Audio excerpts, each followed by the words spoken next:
Let's talk about the episode. Let's talk about the episode. So, we got new characters. We got part time, full time, taking over for Vincent. Vincent all of a sudden then off himself in his cell. We got two control freaks running over Sierra. Then we got somebody that's playing victim. That's the new owner of the captive Sierra, and basically he want revenge for Sierra, get him locked up. Well, in Bayview, where he got out in a few months, as he say, and now he's the new owner of Sierra. So riddle me this. So we supposed to believe that Vincent dead. I'm not buying it. I don't believe it for 1 second. We didn't see so many people in Salem pronounced dead, check the pulse, supposed to be dead on arrival, supposed to be buried, gone forever. Months later, or the year down the road, all of a sudden they walking with us, and we seeing their face, not believing that that's actually them, but it's really them. So, do we supposed to believe that Vincent is dead? And we supposed to believe that Clyde and Orpheus not a new proud owners of Sierra, and Christian, the self-innocent victim that he is, we supposed to believe that he's the new proud owner and the one watching over Sierra since he decides to off Rose. Make this make sense. First of all, I don't buy it. I don't believe that Vincent is dead. Second of all, who's running Sierra? Clyde or Orpheus? I think Orpheus in control because his crazy son now. Clyde, you trying to help Ben get back Sierra, but you and Orpheus, y'all know what's going on. Y'all know what's happening, but according to me and my eyes, I think Orpheus got more control over you. And for it might be Clyde, it might be Orpheus people. Ain't no telling. Between Clyde and Orpheus, you never know. Orpheus could have done the job all we know. But until I see a dead cold body, I ain't believing for 1 second that Vincent is dead. We done seen this magic trick too many times to fall for it now. Until I see a dead body, a dead cold body, I ain't buying it. I ain't paying no attention, and I'm moving on with it. Second of all, Orpheus, whether you know it or not, you're on a very short leash when it comes to Clyde. Because if it wasn't for your son, Ben almost got it executed because of you and your son, and you basically covering up for him. You remember all that? The reason he snapped and went to the, Bayview? Yeah, that's all on both of y'all. Mostly his behalf because he the one wanted to off his sister. You covered and protected him. Then on top of it, Sierra had to do what she had to do to get her man free because Christian, Evan, whichever one he running with, I think he said Evan. He wanted to protect his own hide. Sierra did what she had to do. Now he blaming Sierra for him losing his mind, going to the crazy bin. Evan, blame your own behind. That's all I'ma say. Just like she food Rose and almost got away, Evan, you're no match for Sierra. Good luck trying, but I'm dying to see who gonna come up on top. I'ma see Clyde and Orpheus, who gonna fight the death over Sierra. I'm just waiting to see who reigns and control him. because we got two conflicted stories and two people saying we know what's going on, we are aware of the problem, we gonna take care of the problem. Clyde didn't really do much. He just came and told Ben that, you know, we know it. Well, he didn't really say that much. He said like, um, if you believe Sierra's alive, here goes some information to help you out. He didn't really tell that part. But Orpheus, when he confronted Rose in the prison, he basically told him, I'm your new boss, you going by my rules, and I guess he needed an extra security blanket by basically, I guess he the one that off Rose and now got his crazy son involved, even though I don't know why you would answer the phone in the first place, Evan, because you basically betrayed your dad. Remember the whole Marlena thing, how you betrayed him? Remember that, how you switched up and bust him upside the head and let Marlena free? And basically had Marlena go free. So, we supposed to believe all of a sudden that the sky blue, your dad contacts you. You didn't want to answer the phone. You refused to answer the phone. After all this time, your dad gets in contact with you. You answer the phone, and just like that, wherever you was, you ran and sprinted back to Salem to take care of a problem for your dad after you betrayed him. I think you had somewhere, or you was in part of this somehow, because how the whole thing happened with you finding the spot, then the way you took care of Rose, you knew what was going on from the jump. You're not going to tell me that your dad told you to do this and off him, because you didn't have to go. You didn't have to go the card way that way. You could have killed that man face to face. Why would you kill that man like that? Why he wasn't facing you? That man didn't even much know what was coming or what was going to happen to him. You took the coward way out and offing that man. So, we supposed to believe that Orpheus somehow contacted you. You went running. I'm guessing your dad told you to do what you got to do to take control of the situation. You took matters into your own hand. You still carrying a grudge for Sierra. So, of course, you want revenge for her. You come in, guns ablazing, without Rose even knowing, and shoot the man in the most cowardly way ever. Evan, good luck. You finna go back to the loony bin for the second time around. You say you're a forgiving person and you change. It's obvious you haven't changed, because a changed person would have answered and wouldn't have answered that phone.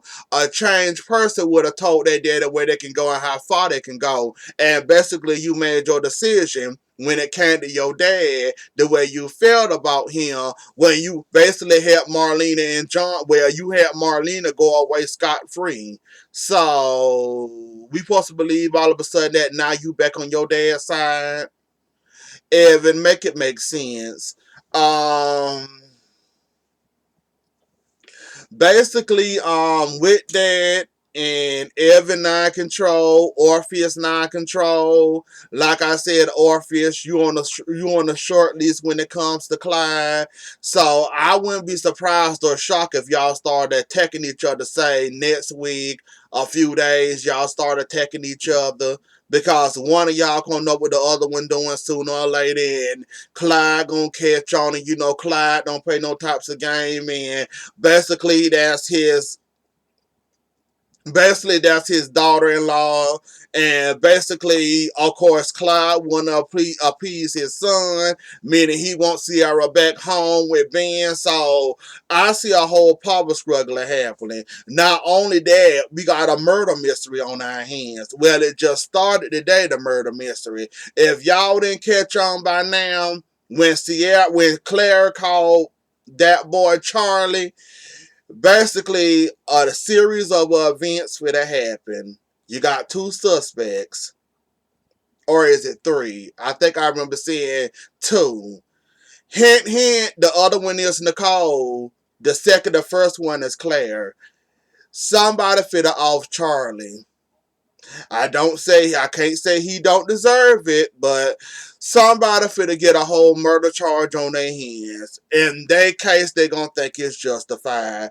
I'm gonna look at spoilers to see which one of them gonna get the closest or which one gonna end up doing the deed. I'm pretty sure I ain't gonna find out that much, but yeah, we got a whole murder mystery coming up, So we gonna go ahead and move on with that.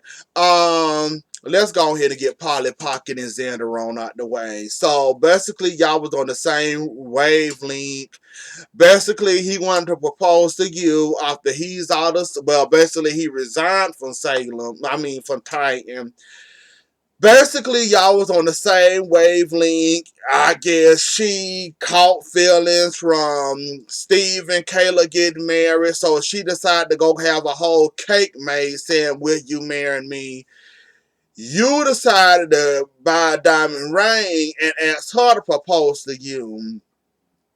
I find it tacky either way that a woman proposing to a man, but in this circumstance, y'all deserve each other. Like for real, for real. Sarah, this the man that switched babies with your child and had you pretending that your child was that had you have it where he basically gave you somebody else's child. Your child is dead. You couldn't mourn your child. Then all of a sudden he will go back into your life and now everything is forgiven and now you finna marry this man.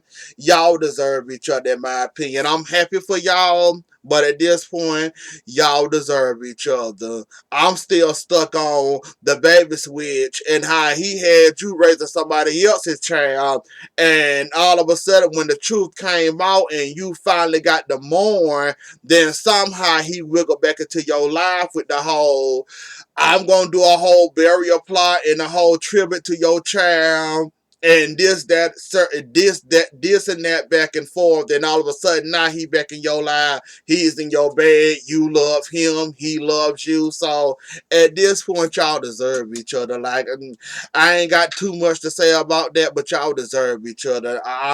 Y'all just deserve each other in my point of view. That's all I'm gonna say about that.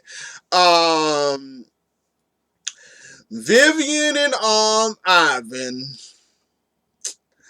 I don't believe for 1 second Vivian finna stay in prison. Like I said, we got three of them.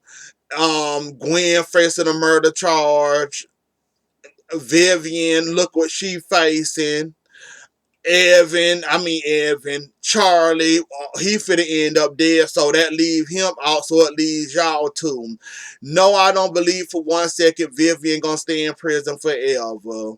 But I do, however, believe that if Ivan, he'll do anything for Vivian, so he might end up accepting all charges, even though it is his fault. And Vivian got caught up in the idea. She wasn't here for the ideal at first, but she kind of warmed up to the idea, and she decided, I raised two twins.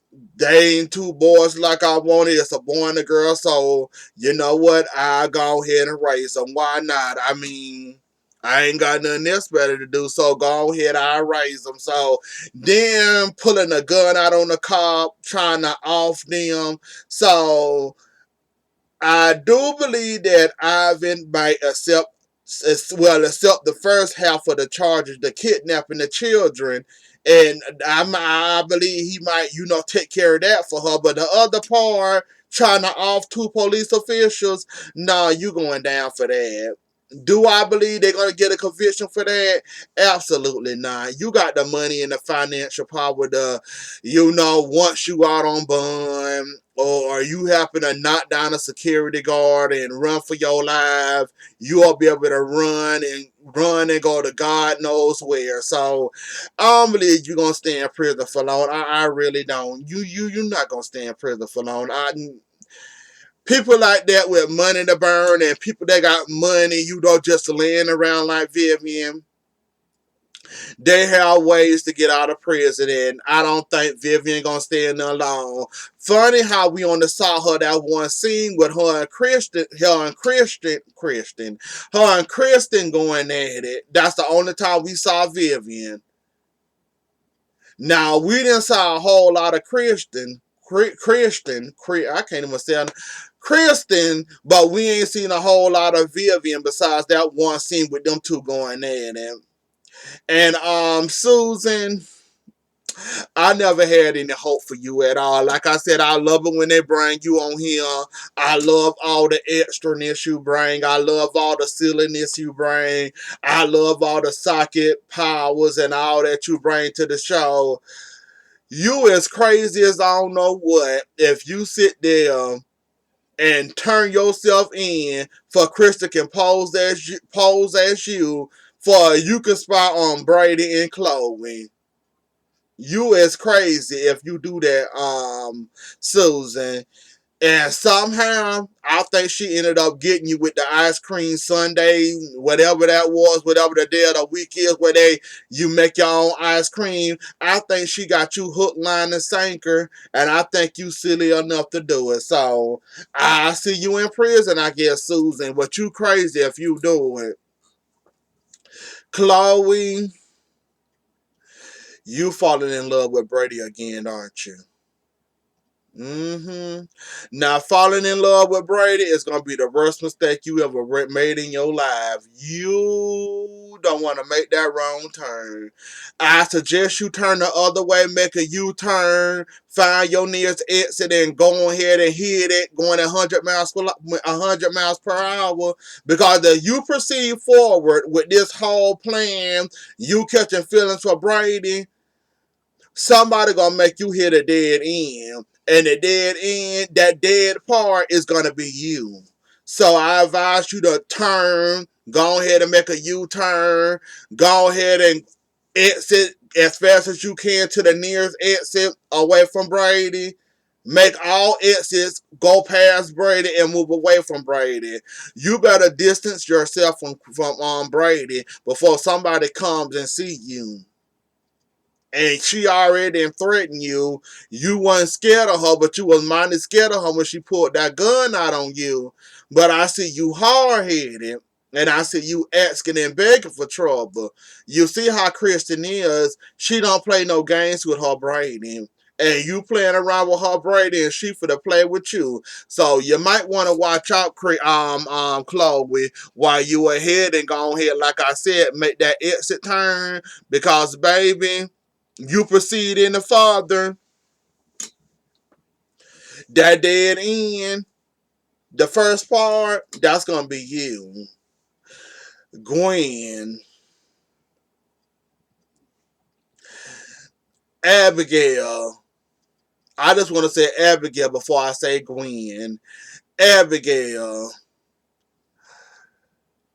this lady have it in her mind that you live this luxurious, lavish lifestyle all your life. Why didn't you check her and tell her, look, I know you looking at the now, thinking this was my life before I met the Damaras. This is not my life. This is not my life now. But growing up, you said you had it rough. I had it rough too. That dad you so-called like all of a sudden want to be a part of your life, he wasn't always the best dad to be around. In fact, we done said I hate you several times, me and my brother. So while you thinking we was going to schools in Rolls Royces, Cadillacs and all that, we, live this lavish lifestyle that you think we live. Oh, they took away my great life that I was supposed to have by being jacked out. Abigail, you made me so mad when I saw that scene and you didn't check her and tell her that. Look, we didn't live no great lifestyle. We didn't live lavish. We didn't live in luxury. I didn't drive no Range Rover going to high school. Where you got that twisted at, you looking at now, assuming that was my childhood. Correction, wrong. Yes, my parents had money. No, we never starved. No, we never suffered. Well, we did kind of suffer with our dad Jack, but that's besides the point. You thinking we had this lifestyle we didn't have. I'm just now getting into this lifestyle being married to a Damara. You need to get that through your skull, your thick skull. We didn't have no we didn't have no great golden upbringing like you thought we had. Yeah, we didn't starve or whatever, but we didn't have no lavish lifestyle. I don't know where she got this at, thinking that Abigail didn't live this grand life. Please help me. Please somebody correct her before she going around. Just like when Jake told her, even if you did or was brought up in Chad and went around Abigail and her family, you still that same person, evil person. Do you want us to believe that you said it was an accident, I say BS. We ain't buying that. You always been this little devil. Just cause if you would have been brought up around Abigail, or let's say Jack would have found that sooner that you was his daughter and you was raised up around Abigail and JJ, you think this would have made your life better? You wouldn't be a demon, a hoe, run around here destroying people's lives and stuff. So you think your upbringing would have changed you for the better, and you basically would. Your mama had you.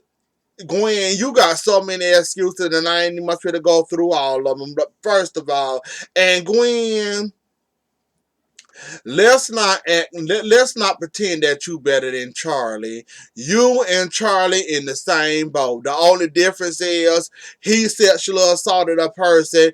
You held the woman too tight with her clothes and her wrists, and she ended up slipping and falling and busting her head. What makes you so different from Charlie?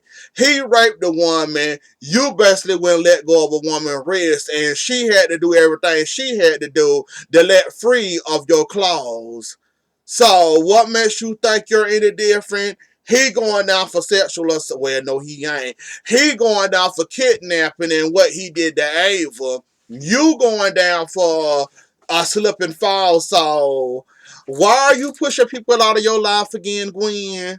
Because the last time I checked, I don't see nobody beating down or drumming down on your door trying to be your friend, trying to be in your life, trying to get to know you. You need all the friends you can get at this point. You already then push Abigail.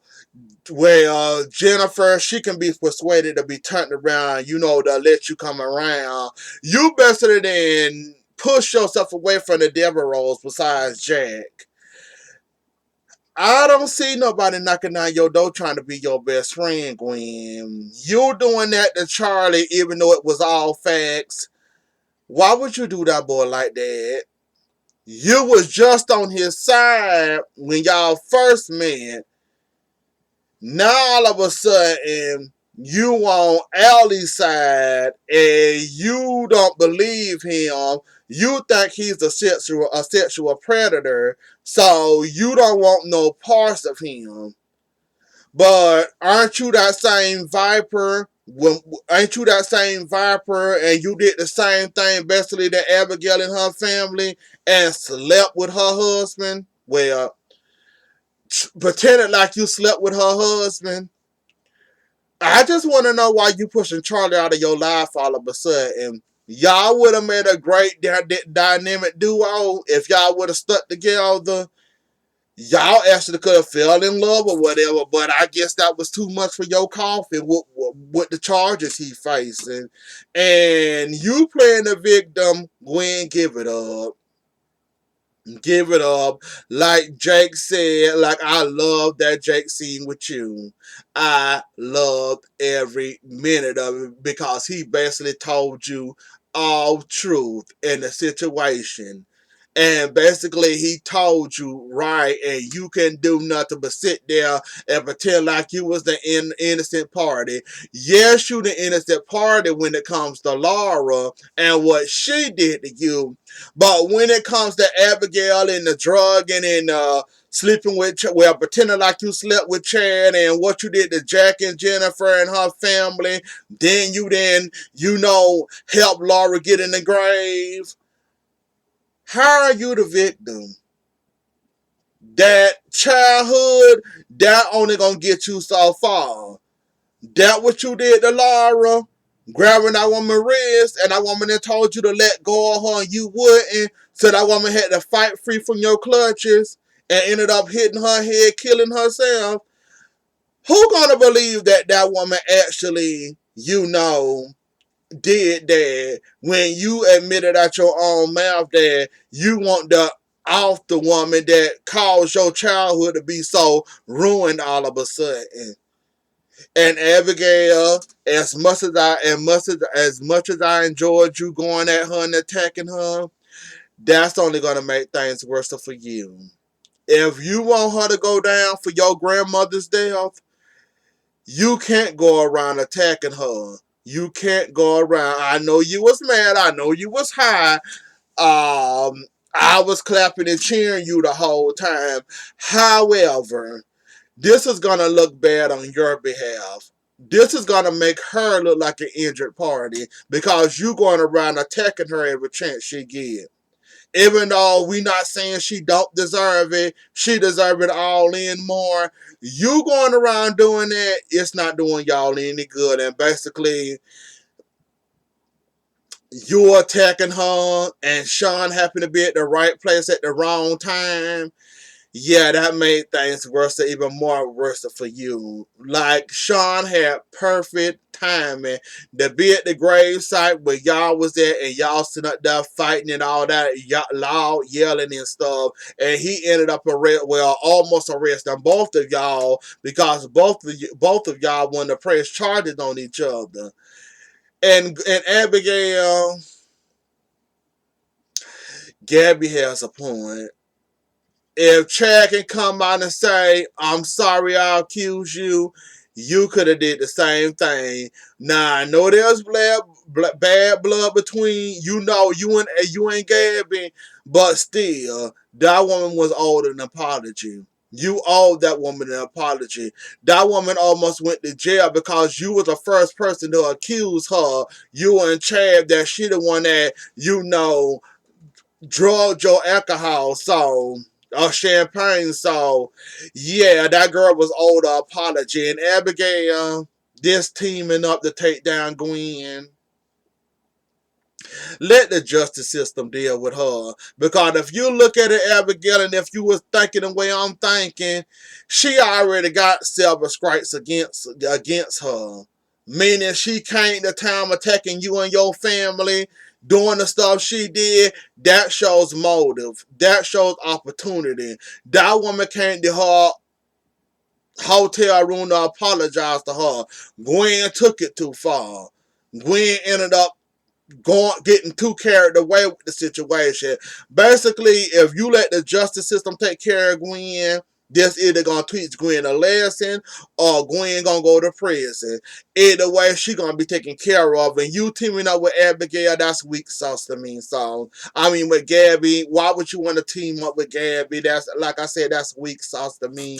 I don't know why would anybody want to team up. Abigail, you strong enough now. Why would you want to team up with her for? Of all people, why would you want to team up with with Gabby, and to take down Gwen? I don't understand it, but okay. Gabby, Gabby fell up that situation. Don't overplay your hands. Just don't, Gabby. Don't overplay your hands thinking Gabby Chic is a multi-million-dollar conglomerate. Don't get too carried away thinking that Gabby Chic is something you gotta have. Like I said, dealing with the Demara Enterprises and them having control over everything you do. I know you don't want to eat the cost of every fashion, line that come out for every season. You can eat that charge, no problem. You need a company to eat those charges for you. I don't know why you want to attach yourself to any company. And this is another bad idea for you. Why would you want to attach yourself to the Kiriakis company? Victor hates your guts. Philip barely know you. Xana was gonna do the deal because this was a shot at Damara. If Victor says no, You out of a job, then what? Like I said from the beginning, Gabby, run your own company without another company attached to it. Stop attaching your company to other companies that's gonna take over control of your company. Did you see? Did you not forget how Chad basically took your company away from you? And I told you I had every right to do this, and there's nothing you can do about it. Do you like that kind of control being over your company that you help make and with blood money involved? Are you sure you're ready to go with that all over again? Deal with that all over again? Why not just run your company as a single company and do yourself a favor? Stop. I don't understand why you want your like I said, I understand the reason why.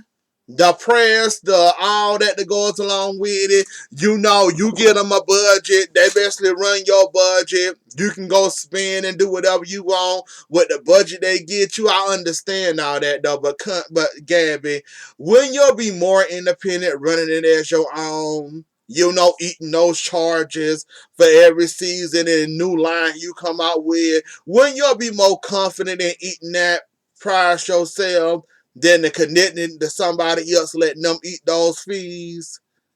I don't get it and I don't understand it. But Gabby, if you like it, I love it. I wouldn't do it. Like, I wouldn't do it, and you crazy. Of all people, Victor Kiriakis, you know how he feel about you already. Now, why would you want to put yourself through that stress? Why would you want to put yourself through that drama? Why not just run your company as a single company? It started off as a single company, so why not continue? Why even bother? But I guess you like getting in trouble. I guess you like fighting yourself out of trouble. I guess I don't get it, but okay. But anyways, though, y'all, that was the episode. Don't forget to like, share, comment, and subscribe. I'll see y'all later. Enjoy the rest of y'all night and have a good weekend. And I'll see y'all later. Bye.